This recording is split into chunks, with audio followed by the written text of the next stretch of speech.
अस्सलामुअलैकुम, नमस्कार। मैं हूं रहबर सिबारी और आप देख रहे हैं एडी टीवी 72 नेटवर्क।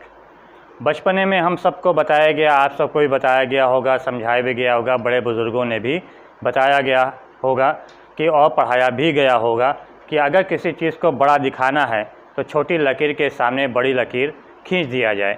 कभी ये नहीं बताया गया होगा कि बड़ी लकीर के सामने छोटी लकीर खींचकर उसको बढ़ चढ़कर बताया जाए या बड़ा करके उसको बताया जाए। ऐसा कभी भी शायद नहीं हुआ होगा, लेकिन मौजूदा समय में ऐसा किया जा रहा है। जो बड़ी चीज़ें होती हैं, जो बड़ा समस्याएं जो हैं, उनको छोटा करके बताया जा रहा है और जो छोटी सी खुशी होती है उसको बढ़ चढ़कर बताया जा रहा है।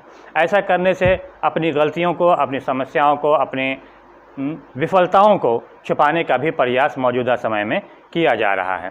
कोरोना महामारी के बीच लोगों की आमदनी में व्यापक कमी आई है। इसका मुख्य कारण है या तो उनकी नौकरी चली गई या उनकी सैलरी में कमी हो गई, सैलरी आधी हो गई या सैलरी मिल ही नहीं रही है। कारोबार भी या तो धीमा चल रहा है या तो कारोबार पूरी तरह से ठप हो चुका है। लेकिन इसकी तुलना में अगर देखा जाए तो खर्च में किसी प्रकार की कोई कमी नहीं आ रही है। खर्च लगातार बढ़ रहा है क्योंकि महंगाई बढ़ रही है। जब महंगाई बढ़ेगी तो घर का खर्च चलाना भी ज़रूर, उस महंगाई के बीच घर का खर्च चलाना तो ज़रूरी है ही, और घर का खर्च चलाने के लिए पैसा कहीं ना कहीं से तो उनको लाना ही है। जब पैसा कहाँ से आवे, क्योंकि सैलरी मिल नहीं रही, कारोबार धीमा पड़ा है, तो ये पैसा आए कहाँ से? ये पैसे आ रहे हैं बैंकों से, जो जमा पूंजी के रूप में रखा हुआ है, जिसे हम सभी, आप सभी आर्थिक सुरक्षा कवच कहते हैं। उस आर्थिक सुरक्षा कवच को निकालकर खर्च किया जा रहा है। लोग एफडी को तोड़वा रहे हैं। ये अच्छी बात नहीं है। आर्थिक रूप को देखते हुए, देश की आर्थिक समस्या को देखते हुए ये बड़े अच्छे शुभ संकेत नहीं हैं।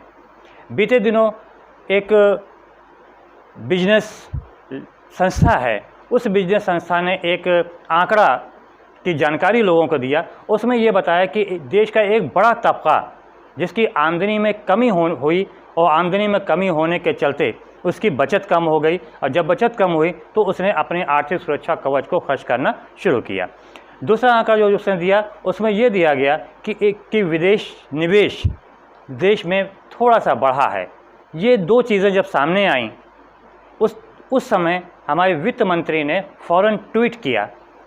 किसके ऊपर ट्वीट किया? जो थोड़ा विदेश निवेश हुआ है देश में, उसके ऊपर ट्वीट किया और खुशी का इजहार किया।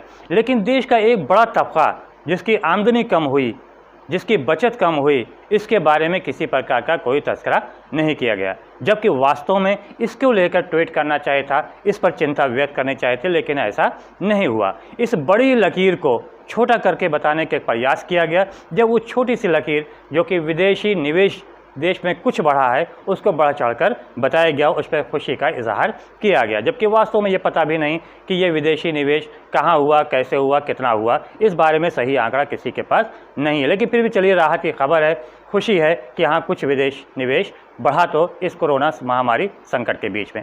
लेकिन जो ये बड़ी लकीर है कोरोना महामारी के बीच में, कि जो लोग अपने जमा पूंजी जो बैंकों में उन्होंने पैसे रख रखे हैं, उसको जो निकाल कर खर्च कर रहे हैं, ये एक अत्यंत चिंता का विषय है। इसके ऊपर चर्चा होनी चाहिए, इस चीज़ के ऊपर रोक लगानी चाहिए। ऐसा ना हो, लोग अपनी आर्थिक जमा पूंजी को बाहर ना निकलें, एफडी को ना तोड़वाएं। इसके ऊपर लेकर चर्चा होनी चाहिए और इस समस्या का एक अस्थायी निदान करना चाहिए। लेकिन वास्तव में ऐसा मौजूदा समय में नहीं हो रहा है। जिस प्रकार से लोग बैंकों से निकाल रहे हैं पैसे अपने, ये आने वाले समय के लिए, देश की आर्थिक के लिए एक अच्छा और शुभ संकेत नहीं है। बीते दिनों भारतीय रिजर्व बैंक ने एक आंकड़ा प्रस्तुत किया। उसके आंकड़े के हिसाब से 13 मार्च 2020 में भारत में लोगों के हाथों में लगभग 18 लाख करोड़ रुपए उनके हाथों में था।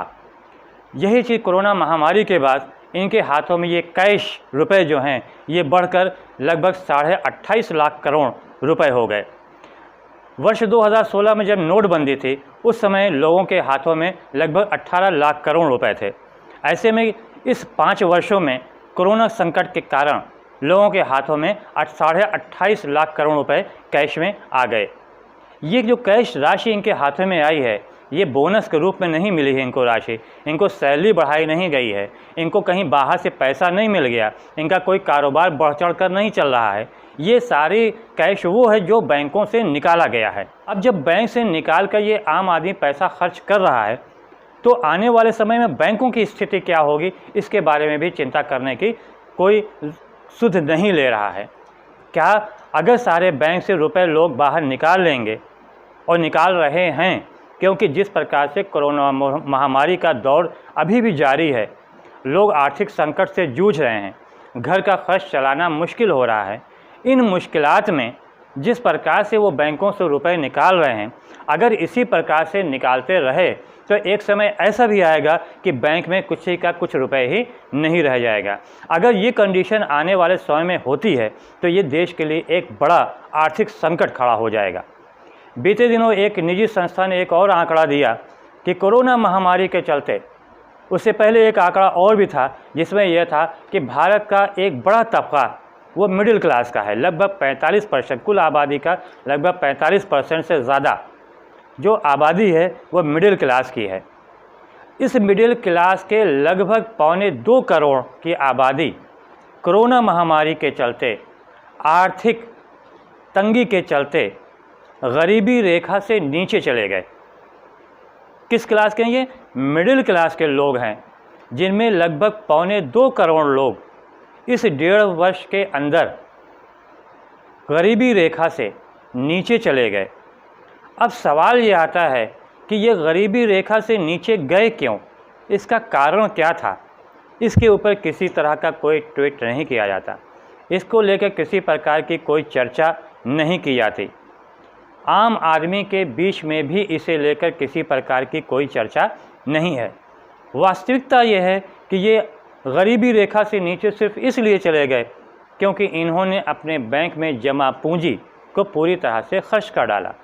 अब इनके पास पैसे खर्च चलाने के लिए पैसे नहीं हैं।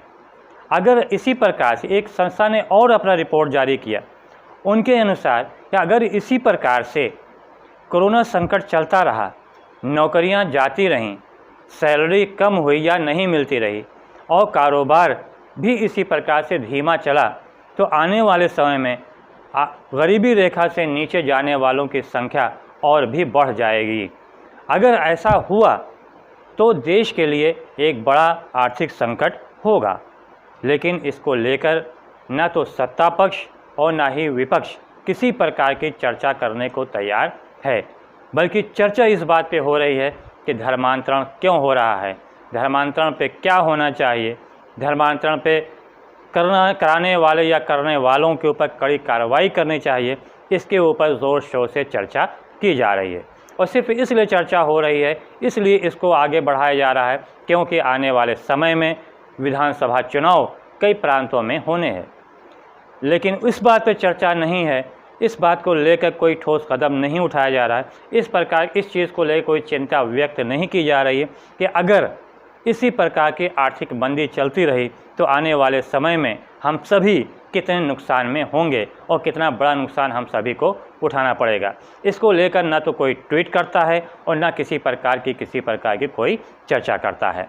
तो दोस्तों, हमारी आपसे ये अपील है कि इस चीज़ को देखते हुए, इस आर्थिक समस्या को देखते हुए बहुत संभाल कर अपने पैसों को खर्च करें, क्योंकि आने वाला समय अत्यंत संकट का है। अभी कोरोना संक्रमण ख़त्म नहीं हुआ है, कम ज़रूर हुआ, यह राहत की बात है, लेकिन समाप्त नहीं हुआ और तीसरी लहर की संभावित बात की जा रही है और कहीं कहीं तीसरी लहर आ भी चुकी है। ऐसे में आने वाला समय अत्यंत कठिन है। इस कठिन समय को देखते हुए अपने को बहुत संभाल कर चलना होगा। दोस्तों, अगर आपको हमारा वीडियो पसंद आया हो तो हमारे चैनल को सब्सक्राइब ज़रूर से ज़रूर कीजिएगा, ज़्यादा से ज़्यादा शेयर कीजिएगा, कमेंट कीजिएगा और लाइक कीजिएगा। जय हिंद, जय भारत, धन्यवाद।